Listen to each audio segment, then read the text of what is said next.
Regional ring రోడ్డుపై BRS ప్రభుత్వం నిర్లక్ష్యం వహించిందని ఆరోపించారు మంత్రి కోమటిరెడ్డి వెంకటరెడ్డి.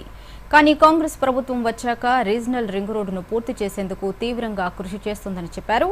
శాసన మండలిలో రీజనల్ రింగ్ రోడ్డుపై సభ్యులు అడిగిన ప్రశ్నలకు ఆయన సమాధానమిచ్చారు.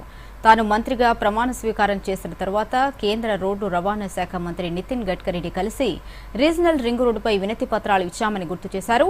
అయితే రీజనల్ రింగ్ రోడ్డు ప్రాజెక్టును పూర్తి చేయడంపై కేంద్ర మంత్రి గడ్కరీ తమకు హామీ ఇచ్చారని చెప్పారు. దీనిపై కేంద్ర కేబినెట్లో చర్చించి రావాల్సిన అనుమతులను మంజూరు చేసే ప్రయత్నం చేస్తామని గడ్కరీ చెప్పినట్లు మంత్రి కోమటిరెడ్డి వెంకటరెడ్డి వెల్లడించారు.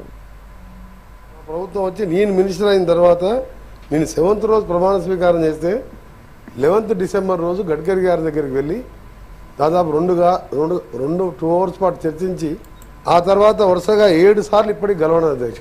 ఇప్పటికే నార్థన్ భాగానికి సంబంధించి 5 ప్యాకేజీలుగా చేసి దాదాపు 7,100 కోట్లతోని టెండర్లు పిలిచే కార్యక్రమం కూడా జరిగింది. మొన్న 11th రోజు గడ్కరీ గారు గౌరవ కేంద్ర మంత్రి గారు ఆ రోజు నాకు హామీ ఇచ్చి 2 months లోపు ఇవన్నీ కూడా క్యాబినెట్లో అప్రూవ్ చేపించి నార్థన్ సైడ్ని వెంటనే పనులు ప్రారంభించే విధంగా చర్యలు తీసుకుంటామని చెప్పడం జరిగింది అధ్యక్ష.